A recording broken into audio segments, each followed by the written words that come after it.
Que no se me olvide.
Está lentísimo el computador, ¿no?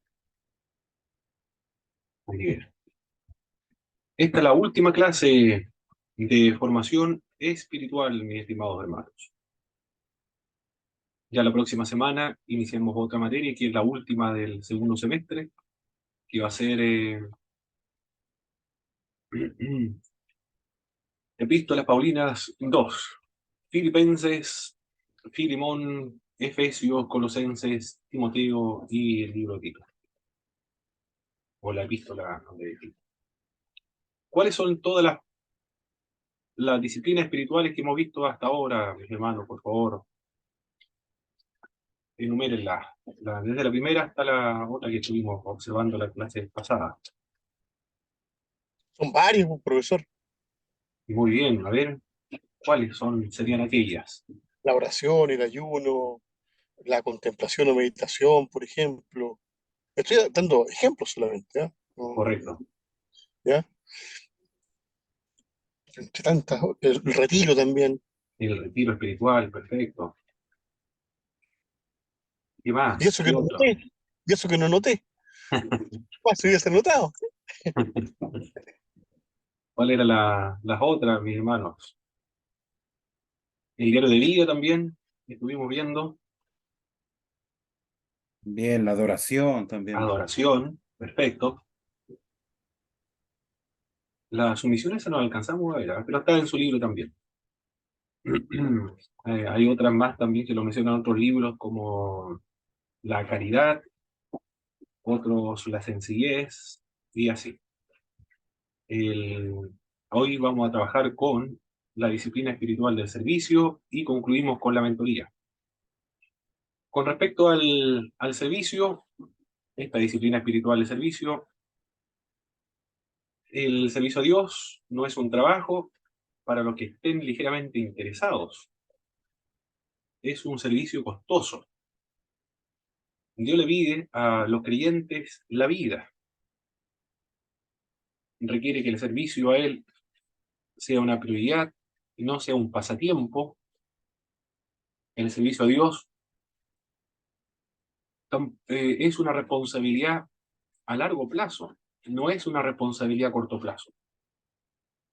Dietrich Bonhoeffer, un teólogo, un pastor alemán de la iglesia luterana que resistió al movimiento nacional socialista, fue una de las iglesias opositoras a la otra iglesia nacional que estaba a favor del nacionalsocialismo con Hitler, y él se opuso de, de manera que tomó acciones contra Hitler, por eso terminó finalmente encarcelado.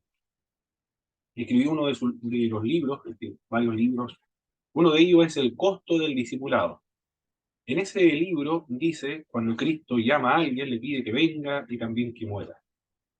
Las enseñanzas de Dietrich Bonhoeffer realmente son enseñanzas de un alto valor, mis hermanos, porque él le correspondió trabajar, investigar, escribir o reflexionar acerca de la fe cristiana, también por medio de las Sagradas Escrituras, en la situación histórica que le correspondió vivir, que fue el nacionalsocialismo, la Segunda Guerra Mundial, la persecución a los nazis, y también la postura que tuvo que adoptar la Iglesia y cristiana dentro de ese régimen de Hitler.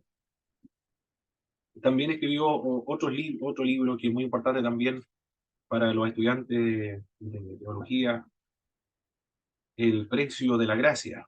Habla acerca de la gracia barata y la gracia cara. Siempre está hablando de una radicalización del cristianismo, que el cristianismo tiene que tomar parte, tomar acción frente a los grandes desafíos que le corresponde vivir. En ese momento él tomó la decisión de enfrentar al nacionalsocialismo, y por eso que habla acerca de muerte, cuando Cristo llama a alguien, le dice que muera, que se entregue, que se niegue a sí mismo, que tome su cruz cada día, que sea servidor de los otros, que sea sepultado con el Señor Jesucristo.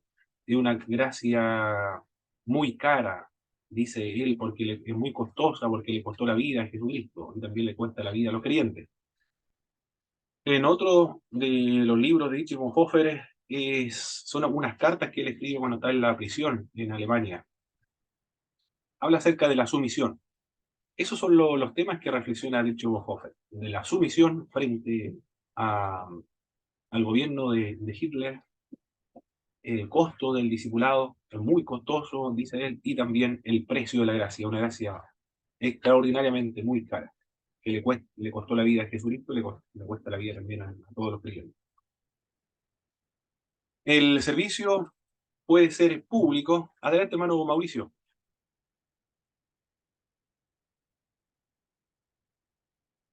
¿Había levantado la mano, hermano Mauricio? Sí, Ah, estaba complicado con el audio. Oiga, ok. profe, lo que pasa es que eso se relaciona mucho con el denominado derecho de rebelión o de resistencia a la opresión, Mm, ¿ya?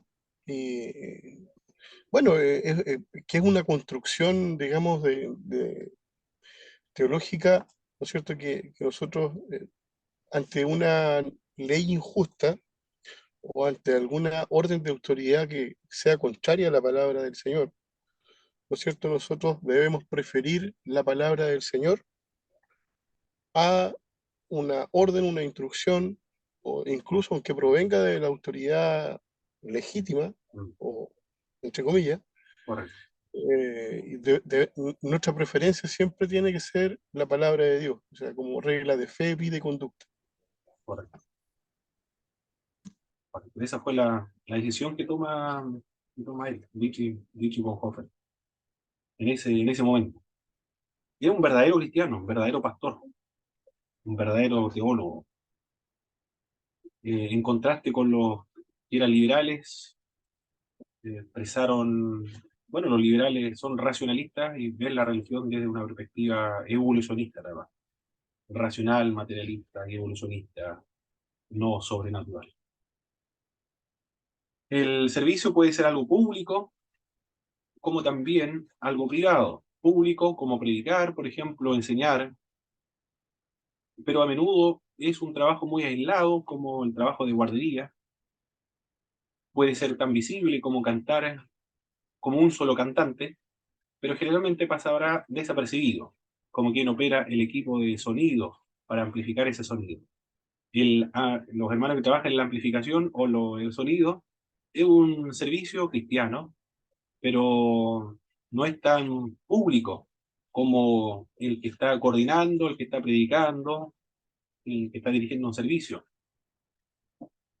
El servicio puede ser tan apreciado como un testimonio poderoso en un servicio de adoración, por ejemplo, como le pasa a aquel lava los platos después de un evento social en la iglesia. Distintos servicios pueden llevarse a cabo en una iglesia, tanto públicos como privados. No sé si me pueden enlistar más servicios que no sean tan visibles, mis hermanos, pero que es un servicio que se realiza al Señor, a la congregación, o al mundo también, no necesariamente a los miembros de la iglesia, sino también al mundo, que pasa desapercibido.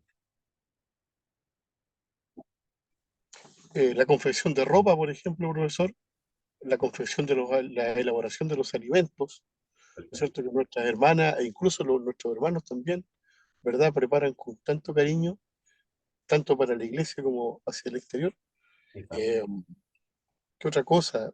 Muchas veces las palabras de aliento que se dicen en privado, las palabras de consuelo que se entregan en privado, las palabras de cariño, un abrazo, un abrazo sincero, digamos, con afecto, ¿verdad? También, pues también es un servicio. Se me ocurre en eso, no sé si Muy mi bien. hermano se le ocurren más. Y otros servicios pueden ser, hermano, que pasan desapercibidos, que no son tan públicos, tan rimbombantes, que no aparecen en una ficha, en un afiche, o en la portada de algún periódico, por ejemplo, como los cantantes o los músicos, pero que hubo un servicio cristiano. Hermano Paulo, Sí, hermano bendiciones. Jorge, igualmente, El hermano. aseo el aseo de la iglesia, que muchas veces la gente lo hace cuando obviamente no está la gente en la iglesia, en lo secreto, pero después uno lo ve cuando va al culto, que está todo impecable. La gente también que prepara muchas veces lo que es el tema de la alabanza, los que escriben la alabanza, los trípticos, hay un trabajo ahí de mucho esfuerzo y que después solamente se entrega, pero detrás de eso hay gente que está trasnochada muchas veces haciendo todo lo que es el material de impresión. Muy bien, muchas gracias, hermano Jorge. Esos son los servicios cristianos. Es una disciplina espiritual. Tiene la finalidad de desarrollar el carácter de Cristo en los creyentes, en la medida que imita a Jesucristo, quien es el primer servidor del mundo. Fuera de la iglesia también se practica el servicio cristiano. El servicio se demuestra llevándoles comida a las familias en transición, haciendo tareas para los que están postrados, dando transporte a alguien que no tiene auto, ayudando con el jardín a las tareas de la casa, alimentando las mascotas o regando las plantas de los que van de vacaciones. Y lo más difícil de todo, demostrando un corazón de siervo en el hogar. Generalmente el servicio se ve tan poco espectacular como las necesidades prácticas que este servicio logra o que desea cubrir. Es por eso que el servicio debe convertirse en una disciplina espiritual, porque la carne conspira contra la naturaleza oculta y monótona del servicio, porque es oculta y es monótona. Los obstáculos del servicio son la pereza, una de ellas, y también el orgullo. Si no nos disciplináramos para servir por el bien de Cristo y su reino, para el propósito de la piedad, solamente serviremos ocasionalmente o cuando sea conveniente a nuestro horario o para nuestros propósitos. Pero el resultado será una cantidad y calidad de servicio que lamentaremos cuando llegue el día de que se deben rendir cuentas al Señor o en el tribunal de Cristo para recibir las recompensas. Hay varios motivos para servir. Uno de estos motivos para servir es la obediencia. Solo a Dios debe servir, le dijo Jesucristo a Satanás, y a él solo le vas a prestar culto. En otros pasajes bíblicos, cumple sus mandamientos, obedécelos, sirve y permanece fiel a él. La obediencia es uno de los motivos principales del servicio, por obediencia a Dios. En la parábola del buen samaritano se mencionan algunos datos de este hombre que fue asaltado. Lo dejaron inconsciente y lo dejaron desnudo. Menciona un biblista latinoamericano, Edesio Sánchez, que no son datos incidentales o irrelevantes en la narración que menciona Jesucristo de la parábola del buen samaritano. En aquella cultura existían muchos idiomas, muchos dialectos también. Era un mundo plurilingüista, pluricultural. La forma de reconocer a una persona era por medio de el idioma que estaba hablando, estaba empleando. El caso es que este individuo está inconsciente en el suelo, por lo tanto no se puede reconocer de qué nacionalidad es, porque está inconsciente. Pero en algunos casos también se podía determinar la nacionalidad o la cultura, de dónde procedía por la vestimenta que tiene, porque todas las culturas visten de manera diferente. Pero esta persona que fue víctima de los ladrones está inconsciente y también está desnuda. Por lo tanto, no se sabe realmente de qué cultura, nacionalidad es. Y el samaritano le ayuda independientemente de dónde provenga o de quién sea, su cultura, su nacionalidad o su etnia. Y Cristo dice, ve tú y haz exactamente lo mismo que hizo el buen samaritano.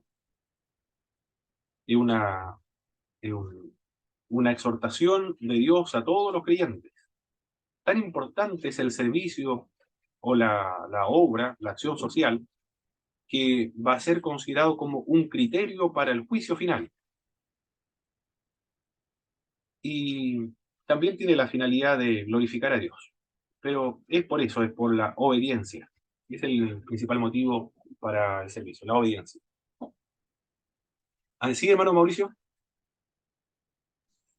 O sea, es un servicio sin discriminación de ninguna especie. Exactamente, un servicio sin ningún tipo de discriminación, así es. Sin preguntar si es católico romano, si es mormón o musulmán. En Facebook me parece mucho que aparecían, me parece mucho que fue por ahí, por Facebook, donde había un meme donde se hablaba acerca de los evangélicos. Se decía, los evangélicos aman al mundo, y alguien dice, sí, sí, sí, aman a las personas. Pero después quedaba reflexionando un poco y decía, pero aman solo a los cristianos. Y después reflexionaba un poco más y decía, ama, pero a los cristianos que son de su misma denominación. No amaba realmente a todos. Bueno, eso es lo que decía el meme. No sé si tendrá razón o no, yo creo que en cierta parte puede ser, ¿eh? Puede ser, en algún aspecto. Profesor, El... ¿Sí, hermano Mauricio? bueno, en ese sentido se contrasta ahí con la verdad de Cristo, de, ¿no es cierto?, Eh, de que uno no ame solamente a los que lo aman, sino que ame a los que no lo aman. Claro, a los enemigos. Así es. Bien, la obediencia entonces, la primera motivo para servir al Señor. El segundo motivo es por la gratitud. El profeta Samuel exhortaba al pueblo de Dios al servicio por medio de estas palabras. Asegúrense de temer al Señor y de servirle fielmente. Piensen en todas las cosas maravillosas que Él ha hecho por ustedes. Uno de los motivos para servir es precisamente la gratitud por todos los bienes que ha hecho el Señor a favor de los creyentes. También el otro motivo es la alegría. En el Salmo 100, verso 2 dice, servir al Señor con alegría. Dios espera que sus siervos le sirvan, pero no de mala gana, con solemnidad o tristeza, sino con alegría. Un creyente no considera el servicio a Dios una carga, sino como un privilegio. Yo no sé si han visto ustedes algún momento, algunos hermanos o alguien que haya servido o que sirva a Dios, pero de mala gana, regañadiente o refunfuñando. Sería extraño, ¿eh? Aunque no sienta satisfacción en el servicio cristiano o una completa realización consigo mismo en el servicio cristiano. Pero sería extraño, ¿eh? Porque en el servicio cristiano se logra la mayor felicidad o la alegría. Bueno, el hecho de ser creyente ya es una exhortación a estar siempre alegres o Profesor, regocijados en el Señor. ¿Sí? pero ahí tenemos el caso de Moisés, pues, cuando el Señor, ¿no es cierto?, cuando él golpea la roca, ¿verdad? O sea, pierde la Claro, paciencia, exacto. ¿verdad? Entonces, muchas veces también le ocurre a los siervos que son tantas las cosas que tienen que ver dentro de una congregación que pierden la paciencia y toman decisiones muchas veces equivocadas. Sí, es verdad, Entonces, eso es verdad. ese servicio, ¿verdad? Eh, realmente ahí no se hace por alegría, sino que muchas veces a regañadientes. Correcto. O a la hermandad también le pasa. Como una pesada carga. Exacto, ¿Eh? exacto. O sea, y no tan solo a los siervos, sino que a veces a los diáconos, a los oficiales o a la propia hermandad con respecto a otros hermanos que se portan muy mal. A mí me han contado, como abogado se lo digo, a Sí. mí me han contado casos, hermano Pablo, a mí me han contado casos tremendos cometidos, o sea, que han ocurrido dentro de las mismas congregaciones, tremendo. Me imagino, hermano Mauricio, me imagino. Claro. Por los testimonios también que han contado, por los testimonios también que han comentado los hermanos. Sí, que no lo puedo comentar porque es secreto profesional, pero Obvio, claro. y además de eso es por una cuestión de cuidar la honra de las personas que están involucradas. Correcto. Muy bien. La alegría entonces es uno de los motivos para servir al Señor, la alegría. ¿Y qué más? Por el perdón y no por la culpa. Ese es otro de los motivos dignos para servir al Señor. El pueblo de Dios no lo sirve para ser perdonados porque ya ha sido perdonado, o porque cometió un pecado y siente tanta culpabilidad que piensa que por medio del servicio a Dios va a limpiar estos pecados como una especie de una manda tipo católico romano, que por medio de sus mandas eh, va a limpiar o purificar un poco o calmar un poco su conciencia. Acá es porque ya ha sido perdonado. Con humildad, el otro motivo, lavó los pies, Cristo lava los pies de sus discípulos como ejemplo de cómo deben llevar a cabo el servicio de los creyentes. Y también el amor. En Gálatas capítulo 5, verso 13, Pablo dice que el fundamento del servicio es el amor. Ningún combustible para el servicio dura más y promueve más energía que el amor. Cuando el amor de Cristo controla o obliga a las personas, ellas ya no viven para sí, sino que viven para aquel que murió y resucitó por ellos. Sirven a Dios y a los demás con motivos o son motivadas por el amor a Dios y también a los demás. El amor que se describe en las Sagradas Escrituras es este tipo de amor, ágape. Este tipo de amor, en la Sagrada Escritura, tiene varias características. Una de ellas que es racional. Es decir, no está basada en los sentimientos. No se basa en el sentir. O sentir amor. Alguien puede decir, pero yo no siento amor, no puedo decir que lo amo porque no siento amor. Estaría siendo hipócrita, simulando amar a alguien cuando en realidad tengo otro sentimiento en mi interior. Bueno, el amor en la Biblia no es ese amor basado en los sentimientos, es racional. Por lo tanto, no ha comprendido bien el amor que se le está pidiendo a la Sagrada Escritura, es racional. También este amor es voluntario. Es voluntario. La persona, Dios decide amar, y también el creyente tiene la decisión de amar.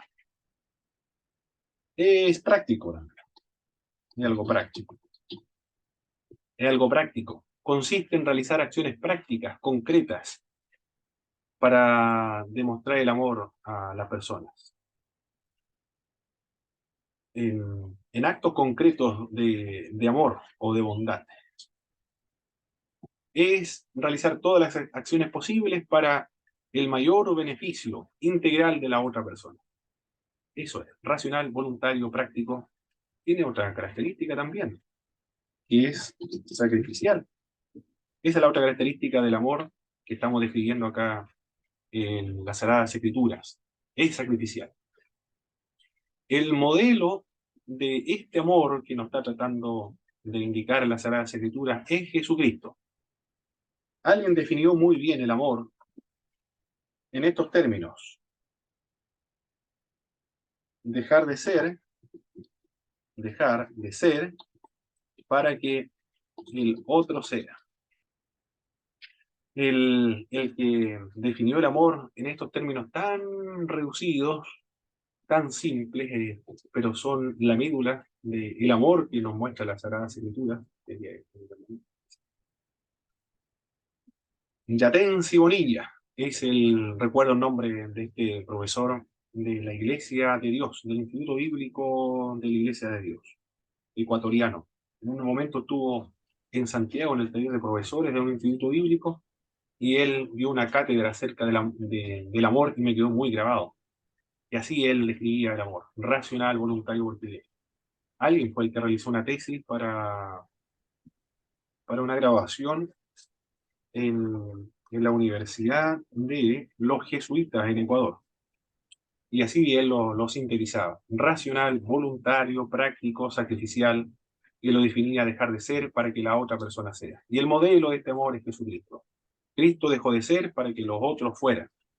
Cristo dejó la gloria del cielo para que los creyentes pudiesen disfrutarla. Cristo se hizo pobre para que nosotros fuésemos enriquecidos. Cristo se hizo maldito para que nosotros fuésemos bendecidos. Cristo murió para que nosotros tuviésemos vida eterna. Ese es el amor que nos está describiendo la Biblia, y esa es la característica de ese amor en el servicio.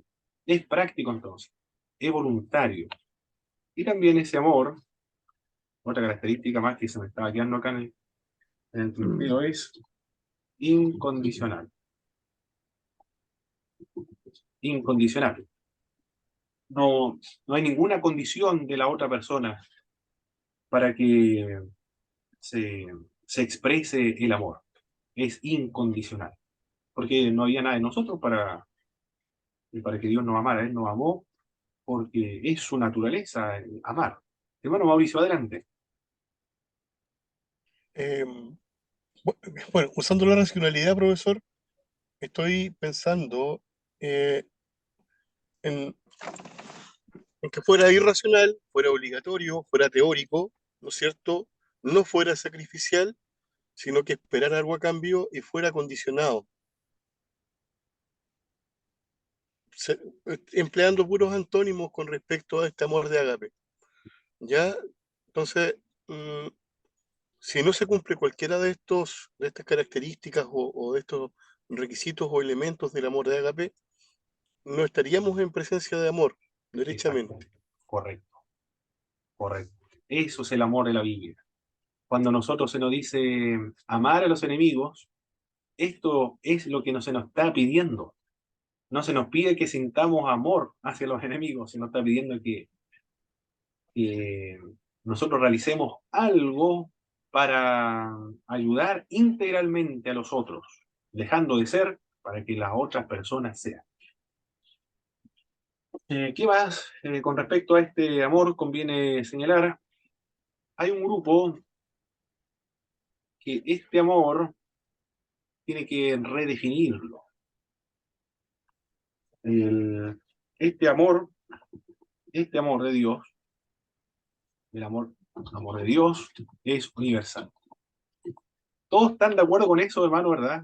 De que el amor de Dios es universal, de lo que están acá conectados ahora, Sí, estoy de acuerdo. Sí, amén. de que Dios ama a Amén. todo el mundo. Amén, amén. Muy bien.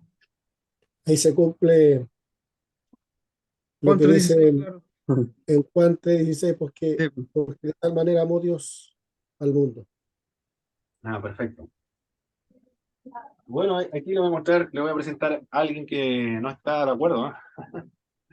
Aquí está, John Piper, los 5 puntos. es los 5 puntos, claro, del calvinismo. A ver, el John Piper, un buen teólogo, ¿ah? Pero él adopta los 5 puntos del calvinismo. Y ahí hay un problema. Bueno, él dice que Dios, sí, en cierto sentido, no sé si tengo la página anotada por acá, pero lo curioso es que cuando dice Dios en cierto sentido ama a las personas, en cierto sentido nada más. Uy, increíble lo que él dice, ¿ah? En cierto sentido. En realidad, lo que quiere decir, y lo que señalan lo de esta línea, es que Dios ama a los elegidos, pero a los elegidos para la perdición los aborrece. Pero en otro sentido los ama. Eso es lo curioso cuando dice, en un sentido lo ama y en otro sentido no lo ama. En un sentido lo aborrece, pero en otro sentido lo ama. Y a los elegidos los ama, pero con este amor ágape. Ahí hay un problema ahí, que hay que definir todo el amor otra vez. Ya el amor no sería racional, voluntario. Faltó mencionar algo más con respecto a este amor, que es sin acepción de personas. En racional, incondicional, bueno, ahí está la parte de la incondicionalidad, no hay ninguna condición, sin excepción. Se debe amar a todo el mundo universalmente. Pero el grupo del calvinismo indica que Dios ama solo a los escogidos. El problema que se enfrenta ahí a algo práctico. ¿Cómo se puede, pues estamos hablando de una disciplina espiritual, de servir, pero los motivos para servir es el amor? Pero, ¿cómo servir con amor a todo el mundo si tenemos como modelo a Jesucristo y Cristo no ama a todo el mundo, sino que ama solamente a los escogidos? Entonces, en ese sentido, podríamos servir solamente con amor a los creyentes, a los que sabemos que son escogidos de Dios para salvación. ¿Y cómo podemos servir a los que han sido escogidos para la perdición? ¿Se le debe servir también o no se le debe servir? ¿O se le debe servir con amor, pero en otro sentido de amor, no el mismo amor que se le expresa a los creyentes? Ahí hay un problema de redefinición del amor. Es el problema que se enfrenta. Además, adelante, hermano Jorge. Hermano Paulo, Sí, disculpe mi ignorancia, ¿cuál sería el argumento bíblico que usa el autor del libro que usted acaba de comentar y bueno, y algún texto bíblico que se apoyan ellos los calvinistas de que Dios no amaría a todo el mundo? sí. Hay un texto basado en Juan, mi hermano Jorge, cuando dice que él murió por sus ovejas. Él da su vida por sus ovejas. Eso es uno de los tantos textos bíblicos. Entonces, el que da su vida por sus ovejas, es decir, por sus ovejas nada más dio su vida, pero no dio su vida por los otros, solamente por sus ovejas. Eh, Ah, ya, no, ok. no recuerdo otro texto bíblico, mi hermano, pero son varios textos bíblicos. Hermano, Otro, a Jacob amé y a Esaú aborrecí. Ese es otro texto que recuerdo ahora. Sí, hermano Mauricio, después hermano Jaime. Sí, profesor, cuando habla también acerca de la predestinación, a los que conoció también los predestinó, etcétera, etcétera. Pero, porque en eso se basa el calvinismo básicamente, en lo que es la predestinación y el hipercalvinismo, pero bueno, yo personalmente creo que están completamente equivocados, que usan una lógica que, digamos que es derechamente antibíblica. ¿Mm? A título personal lo digo, Mm. creo que el amor, soy, en ese sentido, sigo a Arminio y a Wesley, ¿ya? Pero no para nada a Calvin, para nada. Muy bien. El hermano Jaime. sí, con respecto a ese punto, mi hermano, cuando analizamos en Juan 3:16, cuando dice, porque de tal manera amó Dios al mundo, que entregó a su Hijo, por amor a toda la humanidad. Pero cuando analizamos el libro de Romanos, capítulo 1, dice que el Evangelio se revela desde el cielo. El Evangelio es la buena nueva de salvación para todo aquel que en él cree. Pero también la ira de Dios también se revela del cielo. O sea, el hombre o la mujer que rechaza a Dios está rechazando el Evangelio, está rechazando la salvación para aquella persona. Por lo tanto, el hombre ha decidido por voluntad propia, ya sea la salvación o la ira de Dios sobre su vida. Por lo tanto, el hombre ha decidido en su propio caminar tomar el camino ancho o el camino angosto. Pero Dios dio su vida por ambos. Exacto. Muy bien. Y por medio de la gracia, y si el hombre tiene esa capacidad de tomar una decisión a favor o en contra, es por medio de la gracia preveniente, que él le ha restaurado la libertad, que perdió en el huerto del Edén. Este grupo, lo que menciona también John Piper, este libro de 5 puntos, la palabra de tal manera amó Dios al mundo, ya esa palabra mundo ya no es el mundo, sino que el mundo de los escogidos. Para que ninguno se pierda, sino que todos procedan al arrepentimiento, ya ese todo ya no es todo, sino que todos los escogidos. Y el amor ya no es este amor que estamos viendo de racional, voluntario, práctico, sacrificial, incondicional, sino que en un sentido para los escogidos y en otro sentido para los inconversos. El efecto práctico es que el referente, el modelo, el paradigma por el cual nosotros debemos y estamos obligados a amar a los demás, tiene ciertos problemas. En este concepto de, de John Piper, lo que él pretende señalar, que es el mismo de este tipo de calvinismo, principalmente en el amor, ahí se ve afectado, en el amor, porque Dios hace acepción de personas. Profesor, Escoge a uno y a otro no lo... Claro, es soberano en ese sentido, pero unilateralmente. ¿Sí, hermano Mauricio? sí, es que una de las críticas que precisamente se le hace al calvinismo en ese sentido es que prácticamente culpa a Dios de que el hombre se pierda o el hombre se salve. Entonces, como que, porque determina la conducta, como que Dios en definitiva es el culpable de que el hombre se pierda, o de que estamos en presencia de un Dios que en vez de ser amoroso y con una pretensión de una salvación para toda la humanidad, buscando que todos procedan al arrepentimiento, en realidad lo que hace es que se considera a Dios como un Dios egoísta. Esa es una de las críticas más fuertes que existen contra esa posición del Sí. calvinismo y el hipercalvinismo. Y discriminatorio Exacto, también. exacto. Es otro Dios, en ese sistema es otro Dios. Y por eso surge el arminianismo. El arminianismo surge para solucionar problemas, ese problema en particular, de se cuestionaba el amor, la misericordia, la bondad de Dios. Por eso surge el arminianismo. El arminianismo es una corrección de las deformaciones calvinistas dentro de la iglesia reformada. Eso es en definitiva. Ya. Bueno, estamos viendo la disciplina espiritual. En este punto del amor, vemos que un sistema teológico que es especulativo, es intelectual, es teológico, pero tiene repercusiones prácticos.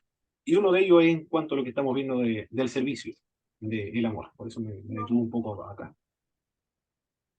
Perfecto. Sigamos avanzando entonces, mis estimados hermanos.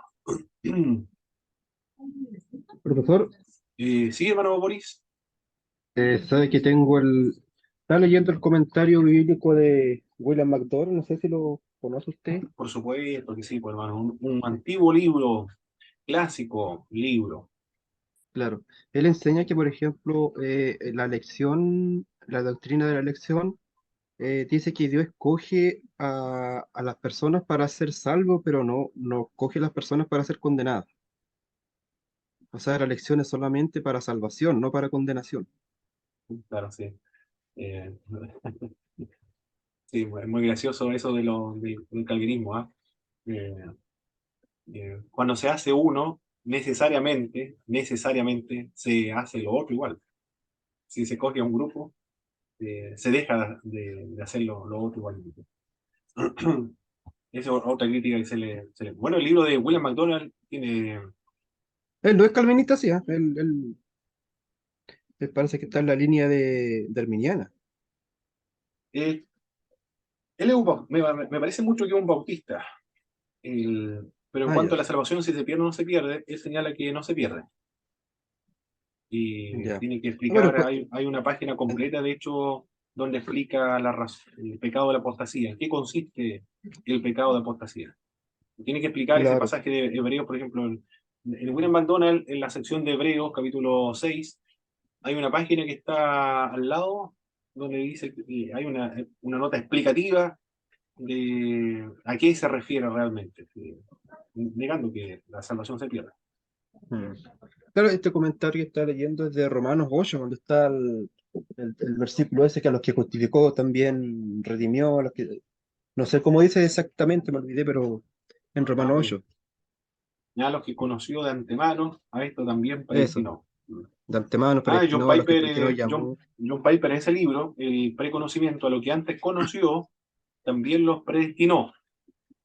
Ya ese conocer, prognosis, el conocer anticipado, ya no es conocimiento anticipado, sino que es elección. Y es un grave problema que se enfrenta el calvinismo, tiene que redefinir muchos términos. Redefine todos, redefine mundo, redefine el amor, redefine el conocimiento previo. Ahora, el amor en un sentido para uno y para otro en otro sentido. Todos los escogidos, el mundo de los escogidos, y el conocimiento previo tendría que ser la elección, no conocimiento previo. Recuerdo que eso también mencionaba este autor, John Piper. Una redefinición de los conceptos bíblicos, tal cual como están en las Sagradas Escrituras. Eso es lo que se logra ver en el sistema calvinista. Las características, ahora vamos a ver la mentoría. La mentoría es una disciplina espiritual fundamental, importantísima, necesaria para el crecimiento espiritual de todos los creyentes, para profundizar la santificación,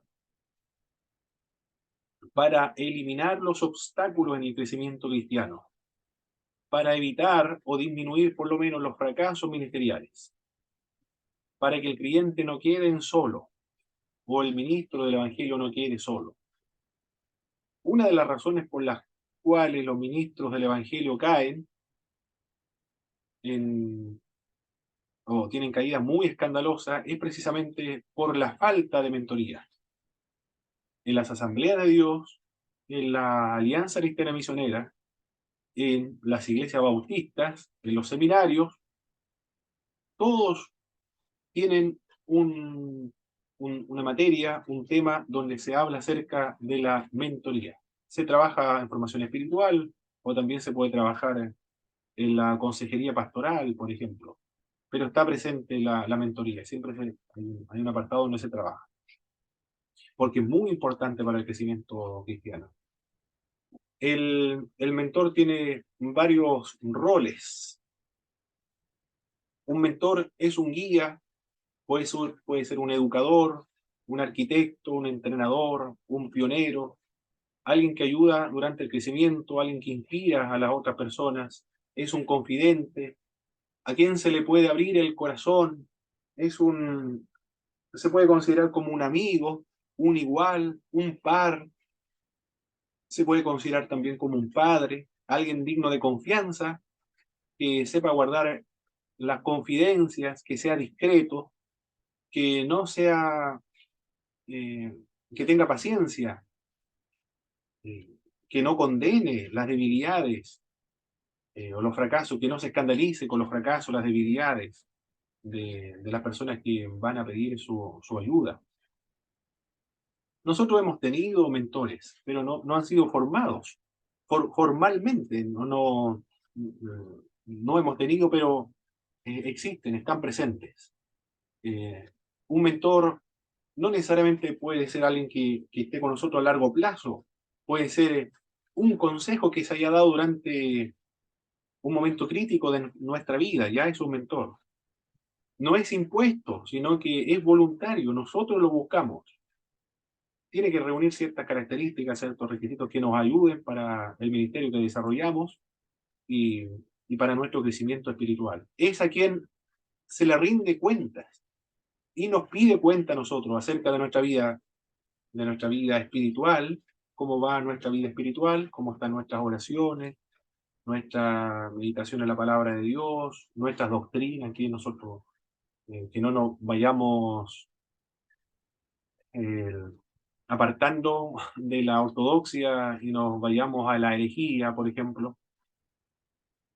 La vida moral, ética, temas económicos también, se nos pide cuenta y nosotros rendimos cuenta acerca de nuestra vida. No por curiosidad se nos hace esas preguntas, o por luego ventilar el crecimiento espiritual nuestro, nuestra conducta moral o familiar, sino porque hay razones el, en el mentor, hay razones o motivaciones para nuestro crecimiento espiritual. Eso es un mentor, a quien se le rinde cuenta y se le abre nuestro corazón. Tenemos que buscarlo, alguien que sea de confianza. También un auspiciador, un modelo a seguir, una persona que desarrolla los talentos, alguien que abre las puertas, un protector, un líder exitoso. Así se ha definido a un mentor. El mentor tiene habilidades para ver rápidamente el potencial de una persona. Cómo ve las habilidades, le da las oportunidades para que los desarrolle y luego los promueve. Eso es un mentor, que quiere promover a los otros. No quiere exhibirse él, sino quiere, o no hace mentoría para él exhibirse, o para solucionar algún problema o algún defecto que él pueda tener, o llenar un vacío de su necesidad personal que él tenga, de aprobación de la gente. Él es un mentor para promover, para potenciar, para hacer crecer a los otros. Esa es su alegría, cuando los otros crecen, se desarrollan. También tiene tolerancia frente a los errores de los otros, porque el mentor ya ha pasado por esos fracasos, esas debilidades. Reconoce sus vulnerabilidades. Se sabe que es un ser humano que no se ha graduado todavía de la gracia de Dios y sigue dependiendo del perdón y de la gracia de Dios. Por eso que no se escandaliza frente a los errores de las otras personas. Ese es un mentor. Alguien que tenga tolerancia a los errores de los otros, que sea flexible, no que sea una persona inflexible, que tenga paciencia, no es un tirano, no es un déspota, por eso que es flexible, tiene paciencia, sabe que hace falta tiempo y experiencia para el desarrollo de las habilidades espirituales o de cualquier naturaleza, por eso tiene paciencia. Sabe también que el crecimiento espiritual, la santificación, es un proceso, y la maduración lo está llevando el Espíritu de Dios. Por eso que tiene paciencia, porque confía en la obra que el Espíritu de Dios está realizando en la otra persona. No va a tomar o no va a sustituir el lugar que el Espíritu de Dios le corresponde, que es hacer madurar a un creyente. Además sabe que apresurar el proceso de la maduración es contraproducente, porque va a llevar una doble vida. Cuando estemos ausentes va a llevar una vida, cuando estemos presentes otra. Perspectiva también es la otra característica del buen mentor. Sabe qué es lo que Dios desea, o sabe discernir la voluntad de Dios en el futuro de esa persona. Dones y habilidades también que traspasar. El mentor no solamente guía, orienta, discierne la voluntad de Dios para esa persona en particular, sino que también tiene dones y habilidades que traspasar a los otros. Es un ejemplo, es un modelo, es un formador de vida de otras personas. Eso es un buen mentor, o la característica de un buen mentor. ¿Alguna opinión, alguna duda de lo que estamos hablando, mis hermanos, del mentor? O ya más o menos se tiene claro de lo que es un mentor. Profesor, una Sí, consulta. ¿Cuál sería la diferencia entre un mentor y un maestro? un maestro, bueno, ya el hecho de ostentar ese nombre, un, un maestro, pues, bueno, un maestro se entiende de Biblia, ¿verdad? De teología. Claro, por ejemplo, Pablo y Gamaliel o Pablo con Timoteo. Muy bien. Pablo, Bernabé y Pablo. ese es un mentor, es un mentor ahí. Y ahí estamos hablando de un mentor. De Pablo con Timoteo, Pablo con Tito, Pablo con Bernabé y con Pablo, ahí estamos hablando acerca de un mentor. Ya, De Gamaliel con el apóstol Pablo, ahí estamos hablando acerca principalmente de un maestro, porque hay una formalidad ahí de estudio, de educación.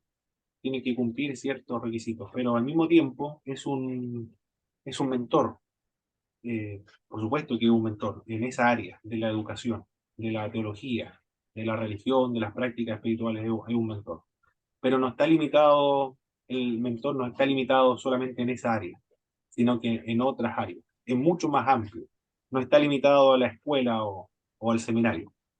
La mentoría va mucho más allá del seminario. Es parte también, de la mentoría. Está llevando a cabo una parte de una mentoría que es la parte académica, podríamos mencionarlo. Pero una parte Ah, no, ya. es mucho más allá. Es la vida misma, el estilo de vida, la Ya. vocación, en las áreas espirituales, por ejemplo, personal, económicas, familiares. La persona que trata de buscar la voluntad de Dios para esa persona en particular. Eso es un mentor. Y que potencia las habilidades de un pastor, que le da la oportunidad a una persona que ha visto ciertos talentos, ciertas habilidades, comienza a darle oportunidad a la iglesia, lo promueve, lo trata de darle muchas oportunidades para finalmente llevarlo a cabo, o nombrarlo en un cargo pastoral, o evangelista, o misionero, de cualquier naturaleza. Ahí está, el pastor está siendo de mentor. Hermano Jorge. Hermano Pablo, sí. Eh, bueno, yo antiguamente leía mucho eh, acerca de lo que es los mentores en cuanto a la superación personal. Entonces, cuando llegué a esta parte del libro, me resultó muy fácil porque ya tenía una idea de lo que es una mentoría a nivel de finanza, a nivel motivacional.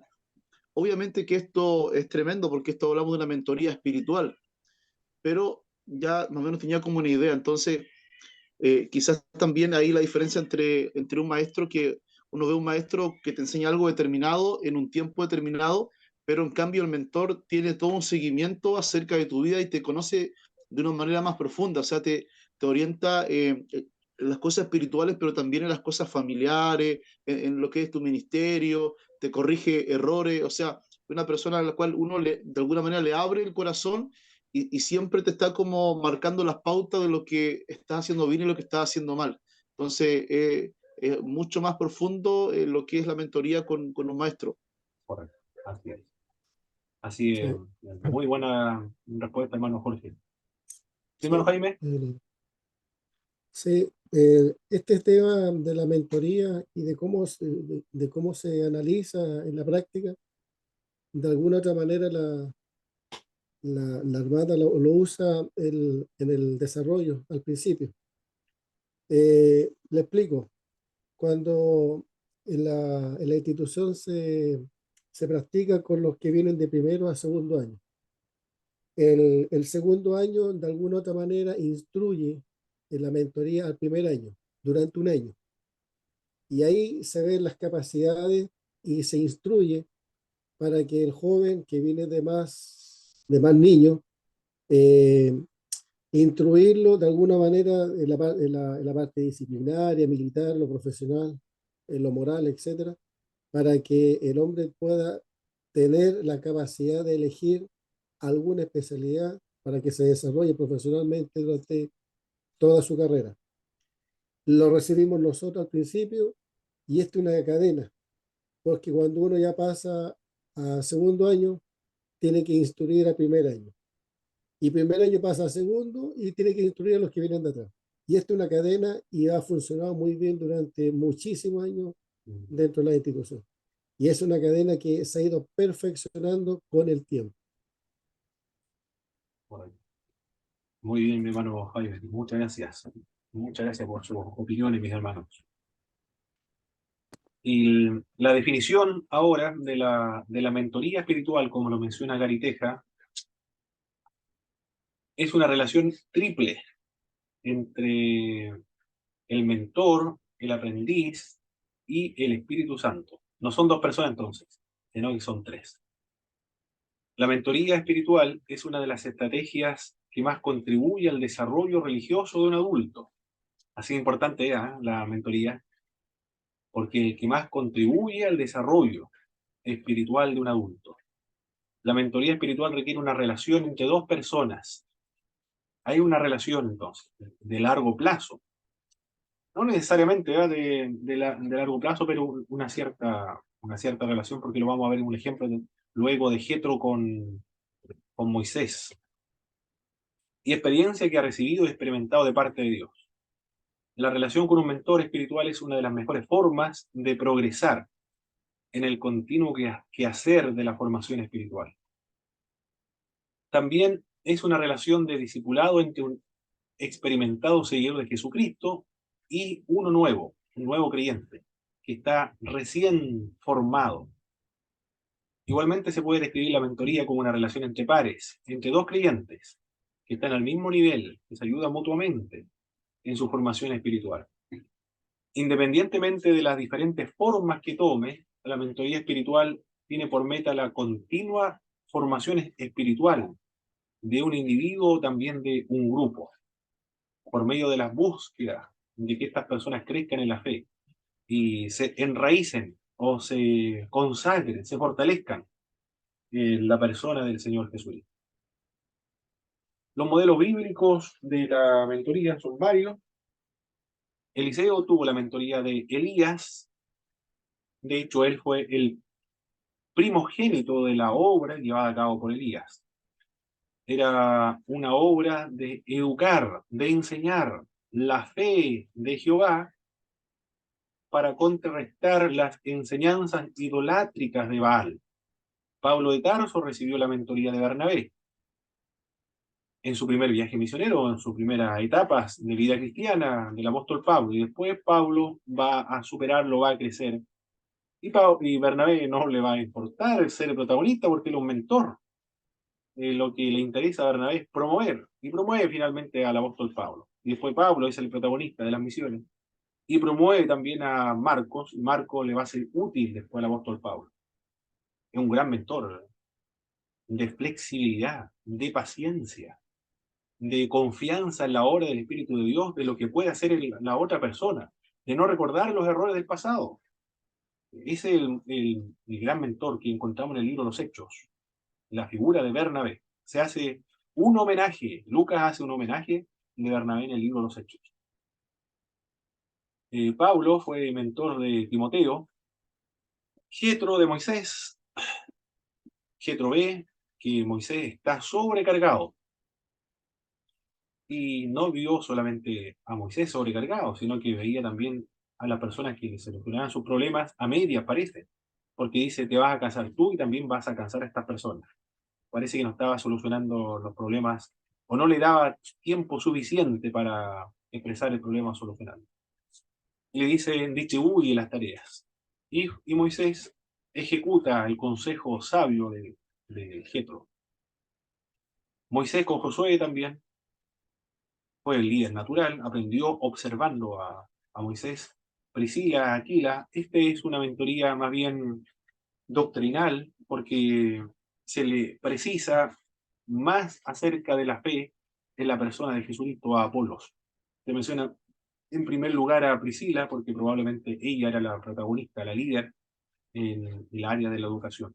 Aquila, que es el esposo, lo más probable que se haya dedicado más a las tareas manuales, lo más probable, ¿eh? Y Priscila era la que eh, tenía mayor profundización del conocimiento doctrinal.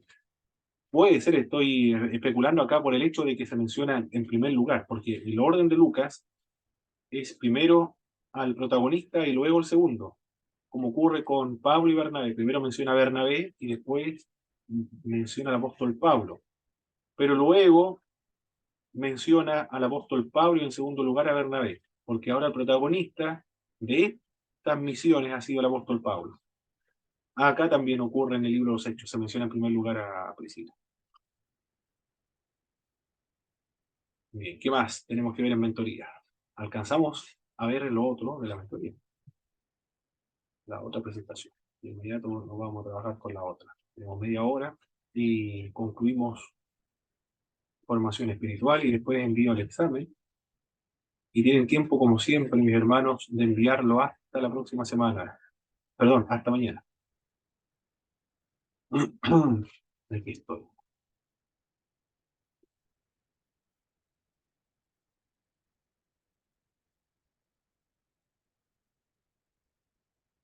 Feliz.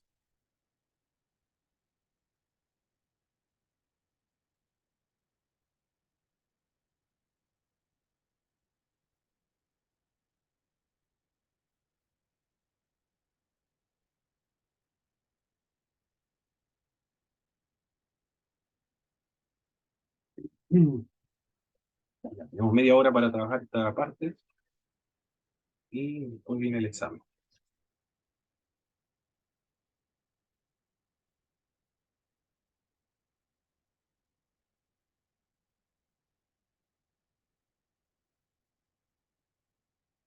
En la mentoría hay una parte donde se debe confrontar a los creyentes.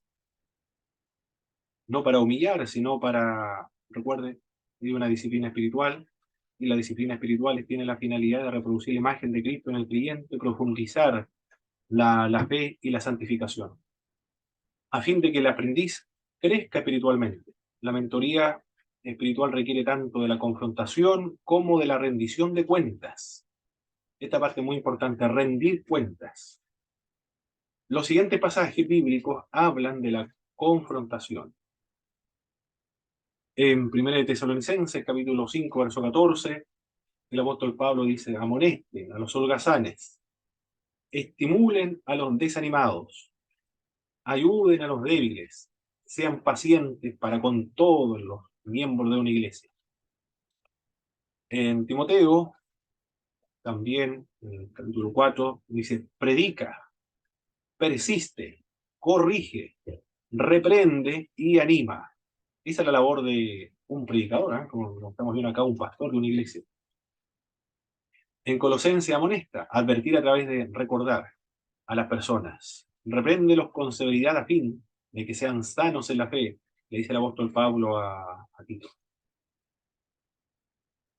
Los mentores se sienten en varias ocasiones tentados a guiar al aprendiz más allá de lo que hace falta. La mentoría es, ante todo, una búsqueda de la voluntad de Dios. Eso es. Le ayuda al aprendiz a buscar o a determinar, a discernir la voluntad de Dios para nosotros. Nosotros más o menos tenemos ciertas ideas de lo que Dios quiere para nosotros, pero los mentores nos ayudan a percibirla, a confirmarla, a aclararla más todavía. Esa es la obra de los mentores. Importante, la labor, porque una persona que está externo a nosotros no logra ver, no como nosotros nos vemos a nosotros mismos. Es como en las competiciones. En las competiciones deportivas está el entrenador está viendo de afuera la competencia.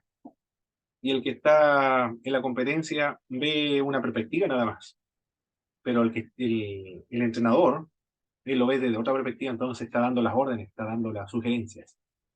En el boxeo, las artes marciales, por ejemplo, se escucha la voz del entrenador y se actúa conforme a la voz del entrenador, porque él ve lo que nosotros no se puede ver estando en la competencia, en de fútbol, cualquier deporte. Eso es lo que hace el mentor, le orienta, le ayuda, lo que nosotros no podemos ver por nosotros mismos. Tenemos ciertas ideas, ciertas nociones, pero nos ayudan a discernir la voluntad de Dios para nosotros. No se trata de crear algo nuevo, sino de revelar lo que Dios ya tiene para uno en particular. No es una actividad que pueda realizarse en forma separada de aquello a lo que Dios está guiando.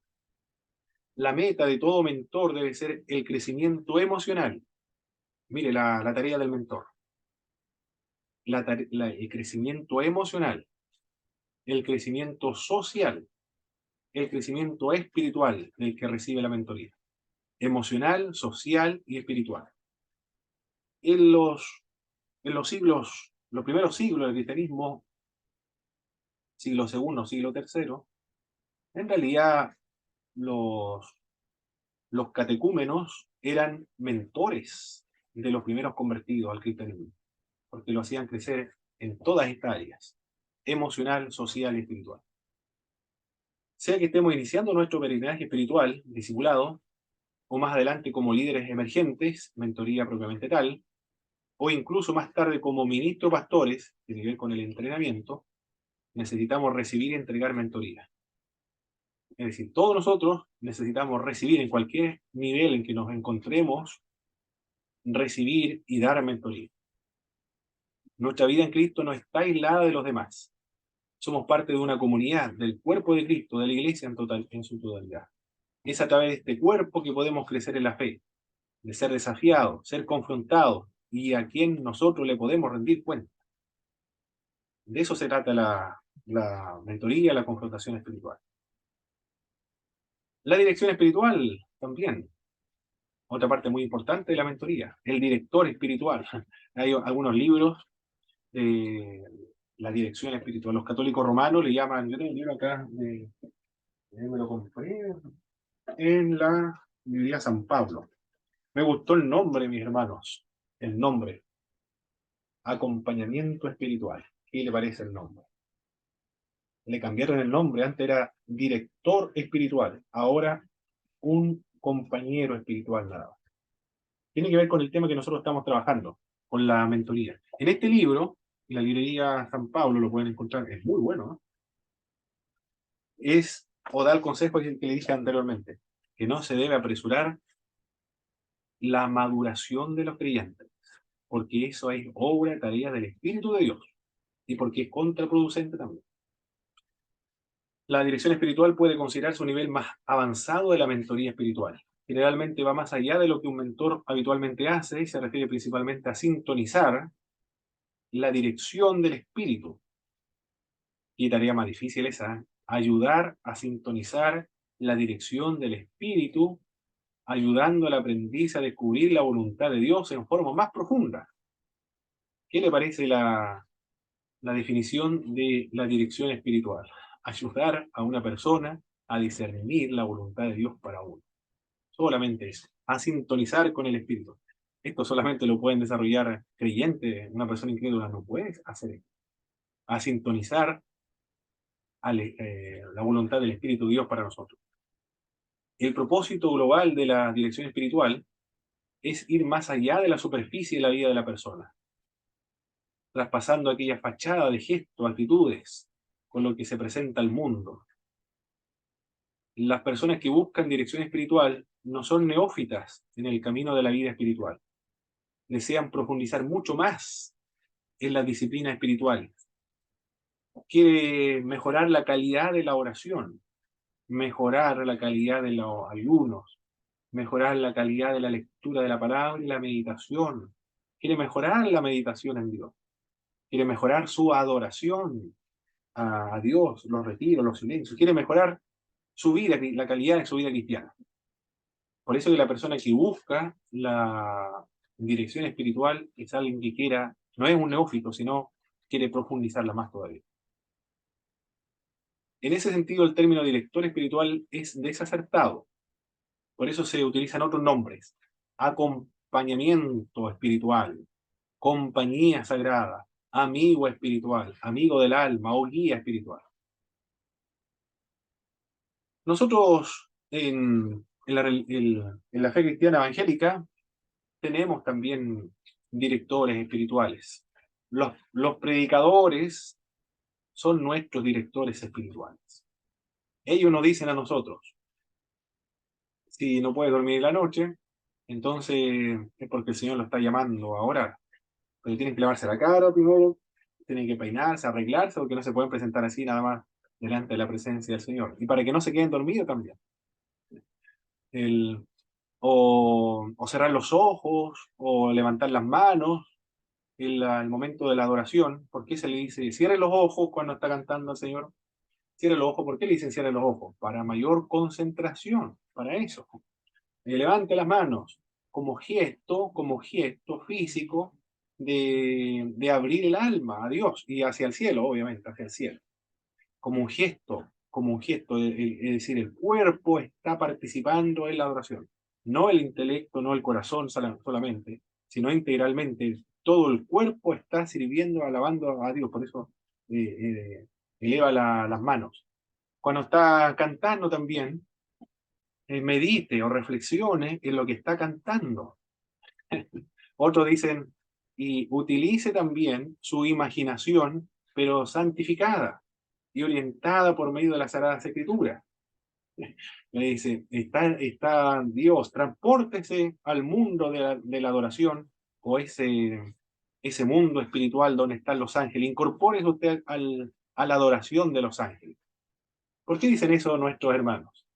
Son nuestros directores espirituales, los predicadores, eso dicen los predicadores de nuestra iglesia. Las predicadoras, bueno, no sé si en toda la iglesia predicará la hermana. Yo hace tiempo no escucho una hermana predicar acá Pero en otras iglesias escuchaba a las hermanas, las ancianitas, las antiguas. ¿Qué decía la ancianita? Cuando esté lavando la loza, o esté haciendo el aseo, esté haciendo su actividad en las casas, esté cantando, esté pensando en las cosas de Dios, esté reflexionando en un versículo bíblico. Y si el Señor le toca, entonces deténgase y comience a alabar a Dios. Tenemos nuestros directores espirituales, ahí están presentes. No sé si ustedes pueden mencionar más directores espirituales, mis hermanos. No son formales, pero están ahí, están presentes. Nosotros hemos hecho, nos hemos beneficiado de esos grandes consejos espirituales de nuestros hermanos. Hermano Paulo, ¿Sí? respecto al tema de la mentoría espiritual y este director espiritual o amigo espiritual o compañía espiritual, como se le quiera llamar, obviamente uno va entendiendo que frente a todo lo que demanda el trabajo, eh, habla de que esta persona que nos pudiera guiar en lo que es espiritual tiene que ser una persona muy preparada y muy capacitada en un nivel mayor, digamos, para entender lo que nosotros. Por eso, digamos, nos debería guiar. Y con Correcto. respecto a esto, tengo algunas preguntas o curiosidad por allí. ¿Necesariamente significa sí o sí que tenga que ser alguien mayor que nosotros en cuanto a edad, por la experiencia? Eso número uno. Y lo otro, usted ahí nombró los predicadores, la gente que está por delante, que si bien entiendo son también directores espirituales, pero yo leía en el libro que, así como en la Biblia habían personajes bíblicos que estaban dedicados más tiempo a esto, también en la Reforma se vio mucho eso. Hoy día también se pudiera hacer eso o solo nos podríamos conformar con un pastor de iglesia, con un predicador, o podríamos también llegar a tener como una persona de confianza en la cual nosotros pudiéramos tenerla como, como nuestro director espiritual. Sería genial, mi hermano Jorge. Sería genial. Lo primero, con respecto a que tiene que ser alguien mayor que nosotros, de mayor experiencia, no necesariamente, hermano Jorge, recuerde lo que dice Gary Teja en el libro, puede ser un par que está al mismo nivel en nuestro crecimiento espiritual, pero que se están ayudando mutuamente. Por eso se rinden cuenta mutuamente. Correcto. También se puede hacer. Idealmente, idealmente por el hecho de rendir cuenta y de que la otra persona ore y yo pueda tener confianza, abrirle mi corazón y mi salud espiritual. Eh, pero también no necesitamos solamente a un mentor, necesitamos a muchos mentores. También decía nuestro libro de texto en la biblioteca, en la vida tenemos muchos mentores y uno lo debe buscar y también tiene uno el derecho de renunciar a la asesoría espiritual cuando nosotros estimemos conveniente. Si alguien es un evangelista, por ejemplo, va a tratar de pedirle consejo a un evangelista, o por supuesto de mayor experiencia. En ese caso, un pastor de mayor experiencia, un profesor de mayor experiencia, por los problemas que se pueda originar en estos oficios propiamente tal, como Claro. en cualquier área. No necesariamente puede ser uno, no necesariamente puede ser alguien mayor o que esté superior a mí, no necesariamente. Idealmente sí, pero no necesariamente. Y no podemos tener uno, Excelente. sino que podemos tener a muchas personas en la vida de un creyente. Ujú. Y formal, dentro de nosotros, hermano Jorge, no existe esa formalidad. Por eso que hace 20 años, Ariteja escribe el libro del 2009, creo que lo escribe, pero él dice hace 20 años que se está promoviendo la formación espiritual dentro del mundo protestante o evangélico. 2009 el libro. Por lo tanto, de esa época contándose atrás, dice, hace 20 años se está promoviendo dentro de las iglesias protestantes. Por lo tanto, no es parte de nuestra cultura el tener un mentor o un director espiritual formal, es decir, recurrir a una iglesia y decirle a un pastor, ¿usted me podría recomendar Ujú. algún director espiritual porque necesito ayuda? No existe dentro de nosotros. Debemos buscarlo eh, personalmente y nombrarlo, nombrarlo temporalmente o a largo plazo. eh, Tiene que darse espontáneamente. Pero lo importante es que esté la conciencia de la necesidad de buscar un mentor espiritual, pero no está culturalmente, no Excelente. está formalizado dentro de nuestras iglesias. Y esa es la idea de tomar formación espiritual en los seminarios e institutos teológicos. Excelente. Muy bien. Digamos entonces, mis hermanos, característica de un director espiritual o una directora espiritual también. ¿Por qué tiene que ser un director o hombre? Las hermanas van a buscarse a una hermana que sea, que requiera rendirle cuentas. No, no a un hombre, a una hermana, idealmente. Por supuesto que sí. Si es joven la hermana, es preferible a una hermana mayor, una hermana de su misma edad. El- por eso dentro de las iglesias pentecostales, mis hermanos, es muy importante la figura de la pastora, eh, para evitar estos problemas que se originan en en la mentoría o en la consejería pastoral. En el catolicismo romano se presta para, puede ocurrir o se prestar para uso si no está, o no tiene una gran vocación o un compromiso con el evangelio de un líder espiritual. Es mejor eh, tener una hermana. Dentro de las iglesias pentecostales no hay problema. La consejería pastoral y la guía espiritual, la pastora es la que dirige a las hermanas y los pastores a los hermanos. Se soluciona muchos problemas dentro del protestantismo, lo que sí ocurre en las iglesias católicas romanas. ¿Sí, hermano Jorge? Sí, hermano Pablo, disculpe que lo vuelva a interrumpir. No te Es que preocupes. tengo una duda y a lo mejor lo voy a sacar quizá un poquito del tema, pero bueno, yo creo bíblicamente en el trabajo pastoral, digamos, en este caso una mujer que sea pastora, siempre y cuando el hombre se llama al pastorado. Pero hace poquito, no voy a dar nombre, pero sí me he dado cuenta que están saliendo muchas pastoras ungidas, pero no el varón, no el pastor. Bíblicamente tenemos base para que solamente sea ungida la pastora y el varón quede como no pastor, sino que un hermano más de la iglesia. Tengo esa duda. Bueno, se está hablando acerca de un líder espiritual ahí. Es posible cuando ya no haya respuesta de los varones, Dios comience a buscar a hermanas. En el caso de los jueces, cuando llama a Débora. Débora creo que era líder militar, política, líder religiosa. Fue una jueza, una líder militar y también una profeta. En ese caso, cuando no responde los varones, puede hacer caso, ¿eh? Pero siempre tiene que ser un matrimonio, un hombre y una mujer. Tiene que estar a la par. En la iglesia pentecostal siempre se menciona a un hombre y una mujer. Pero solo un hombre o solo una mujer va a estar cojo el ministerio. Ese es el problema que va a haber. Eh, y en las iglesias pentecostales, como por ejemplo en las asambleas de Dios, hay pastoras y no necesariamente el esposo va a ser pastor, porque funciona en otra dinámica. Pero eso no significa que la pastora sea la administradora de una iglesia, puesto que las asambleas de Dios trabajan un pastor principal con un conjunto de pastores. Y entre ese conjunto pueden haber pastoras. No necesariamente que esté el esposo nombrado como pastor. Así funciona por lo menos esa dinámica.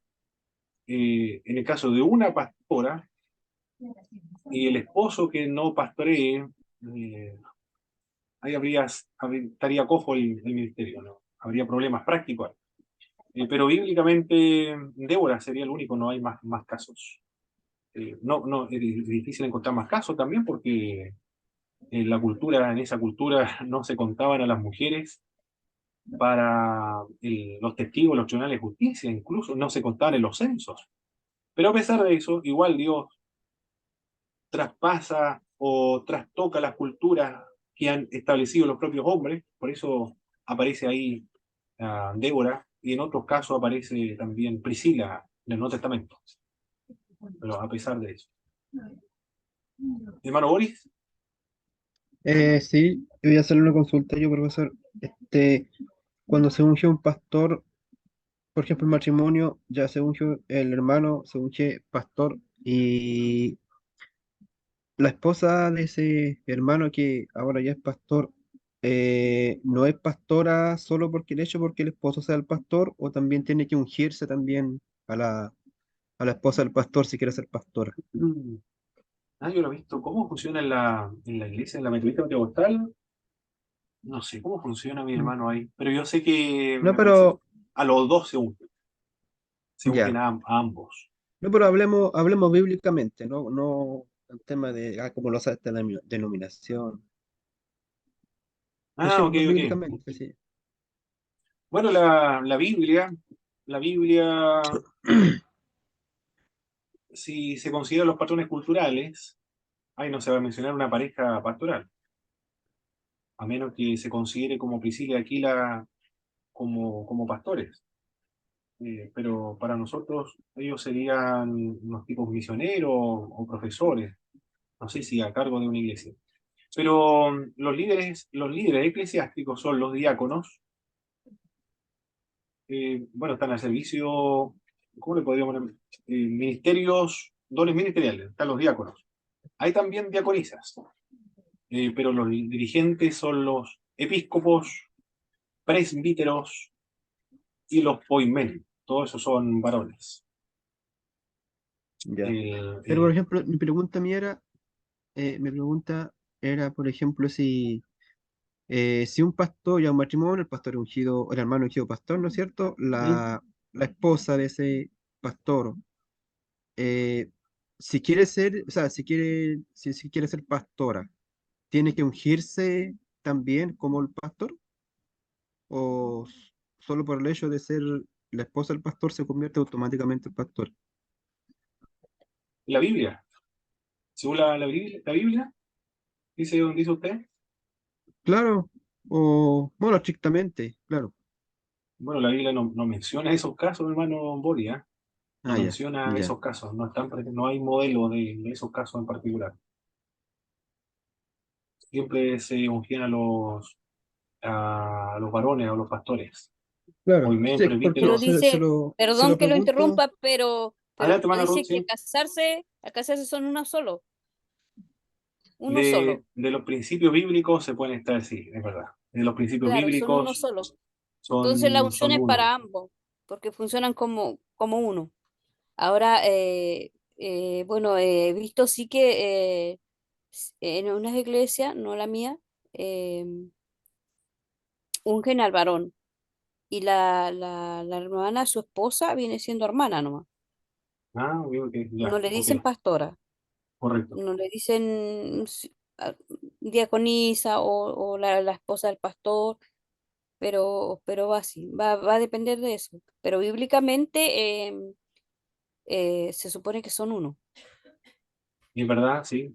Un gran, son un uno. O gran sea, Y principio teológico ese, ¿ah? claro, y a veces, igual que como en la presidencia, siempre hay la mente trabajadora o la mente que lleva el ministerio o, o no visible, por decirlo así, es la mujer, la esposa del dicho pastor. El pastor a veces es como la carita nomás, pero yo he visto varonas que ellas llevan el ministerio y por ser el varón, él va mostrando su cara, pero quien hace las gestiones tras él es ella. Y la iglesia funciona, su ministerio o lo que sea, funciona muy bien. Eh, Ahora, ¿por qué lo dice? Yo pienso, no quiero imaginar que los hermanos piensen que las mujeres no somos inteligentes, no tenemos la capacidad para dirigir, porque ahí estaríamos muy mal, porque tanto en lo secular como en lo espiritual, bueno, gracias a Dios, nuestra mente está muy desarrollada y vemos quizás más allá de lo que el varón está viendo, para abogar o por decir algo. Entonces, por eso es que Dios mismo puso a aquella varona a no tan solo ser jueza, sino como una líder militar más encima. Sí, correcto. eh, y tenía muchas características. Eso es lo que puedo aportar.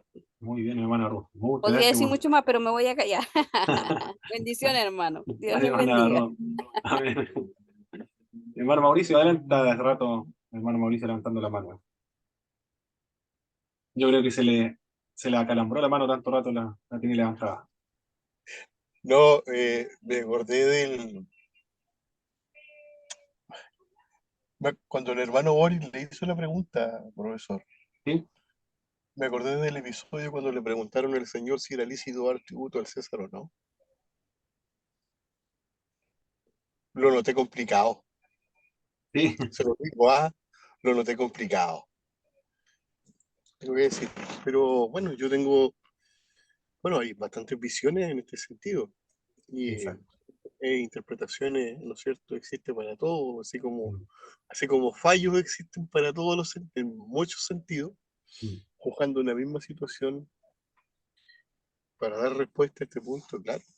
O sea, a la luz de la actualidad, ¿no es cierto?, y de los criterios actuales, sobre todo basándose en los principios antidiscriminación, mm. eh, claro, hay algunos varones que o sea, en algunas denominaciones incluso se han admitido que nuestras hermanas, ¿no es cierto?, también sean ungidas pastoras.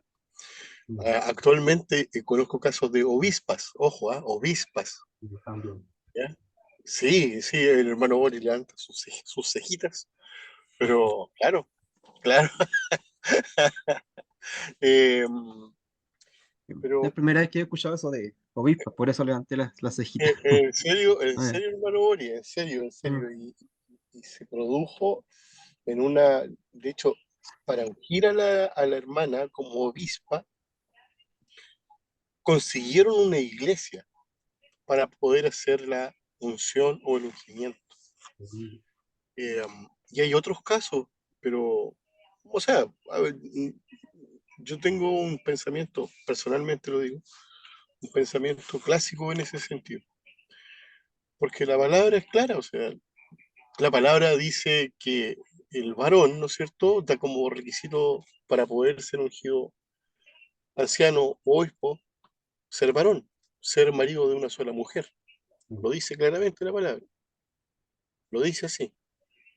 Entonces, en nuestras congregaciones sí han existido, y en ese sentido, digámoslo así, han existido una tendencia hacia la discriminación con respecto a la mujer. Algo que es tremendo y es horrible. Hay casos, yo he revisado estatutos y reglamentos de las iglesias en que se ha considerado a las mujeres como inmundas por el hecho de estar menstruando. Ojo, ojo.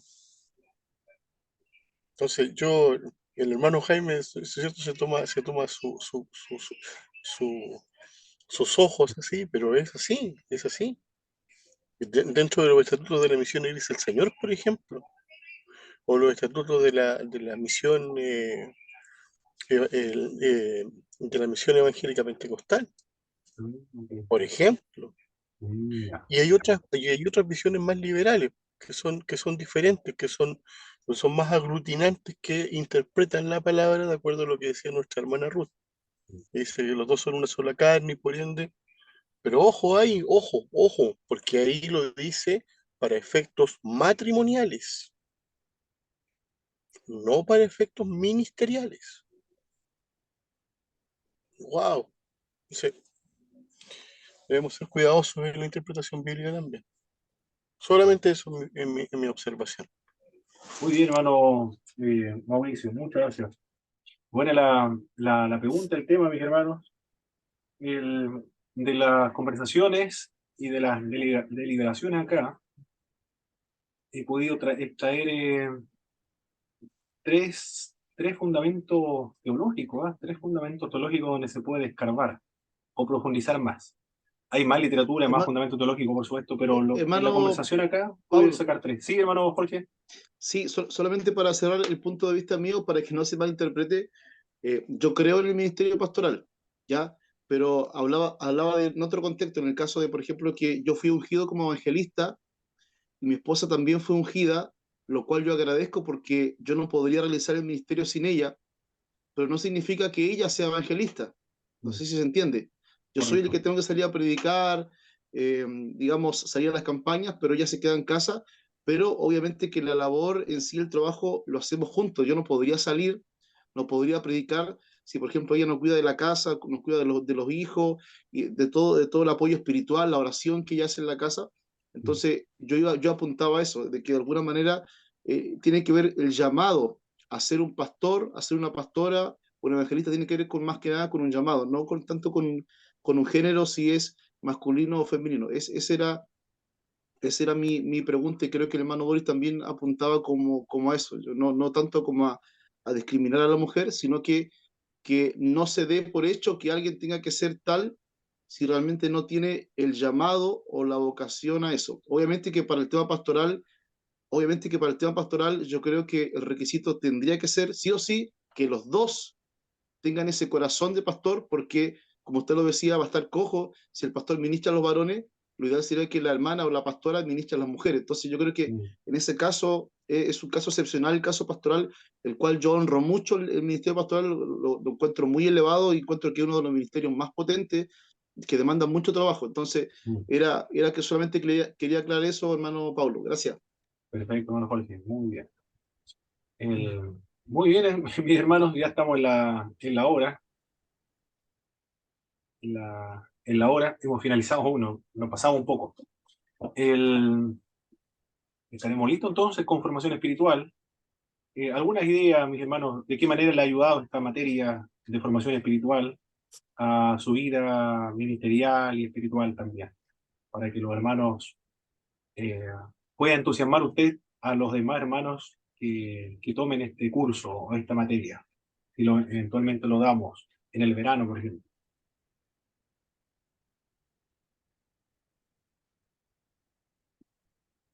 Hermano Pablo, no, el curso es tremendo. O sea, primera vez que me llego con este tipo de materia, la verdad que formación espiritual, no pensé que era tan trascendente, obviamente que es recomendable para poder comenzar el estudio de la teología. Yo había estudiado teología, digamos, de manera sola, particular, pero arrancando de otros temas, que también obviamente todo es interesante, pero me parece que sí o sí la persona que quiera estudiar teología debería, me parece una excelente rama, asignatura para poder comenzar, ya que asienta las bases para nuestra vida espiritual y en cosas que hoy día se están perdiendo muchísimo, como el tema de la oración, el tema del ayuno, el tema del aislarse. Para mí, por ejemplo, para mi ministerio, me dio un tremendo refresh, por ejemplo, el tema de uno de los grandes peligros dentro del ministerio, que es estar sobrecargado y transformar el ministerio como un dios. Eso me llamó mucho la atención de Gary Teja, que él dice que hay que tener cuidado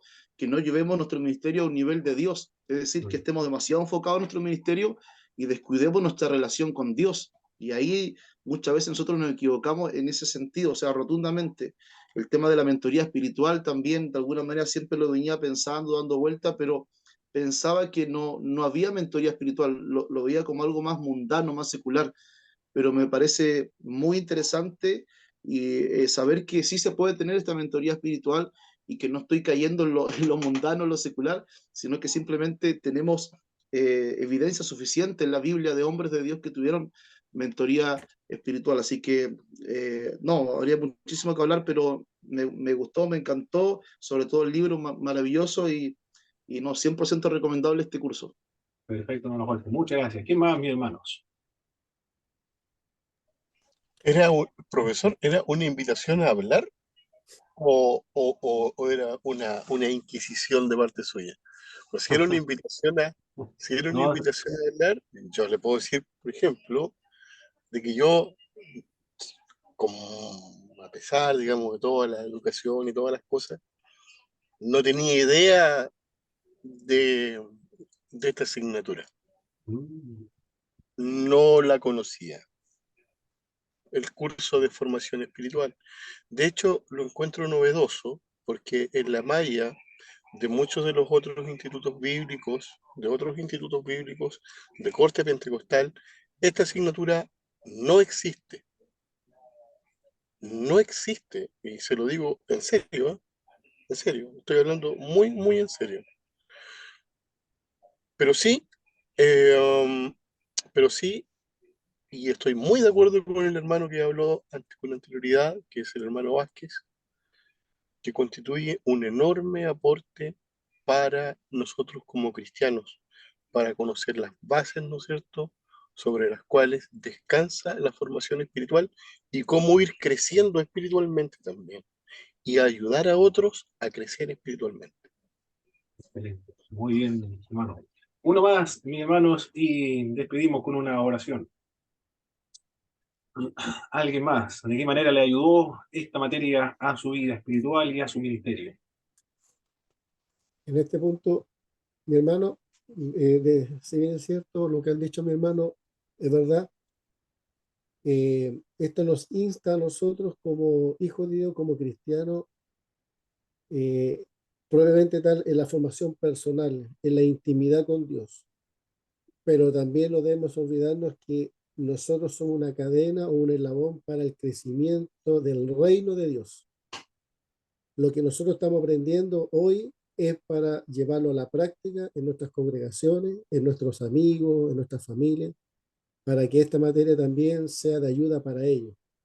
Y de alguna otra manera seamos también mentores para los próximos discípulos y que esos discípulos sean los próximos mentores de otra generación, para que esto no se vaya perdiendo con el tiempo. Hoy día en las iglesias quedamos muy falto de conocimiento en la profundización de la palabra y a lo que Dios nos ha llamado a ser guías espirituales, en lo que se ha perdido hoy día en las iglesias, y vemos como hoy día también la juventud de alguna manera se ha perdido por la falta de estos guías. Y esto nos ayuda a nosotros como los futuros guías en nuestras congregaciones. Así que, por una parte, como bien decía mi hermano, tenía el nombre dentro de la malla curricular, pero no la haya profundizado de tal manera que, que sea un libro que esté siempre permanente en nuestras vidas y de hojear, porque hay cosas que de repente se olvidan para estar siempre presente estudiando. Perfecto, muy bien, mi hermano Caño. Muchas gracias. Hermana Ruth, por favor, nos dirigen una oración para concluir.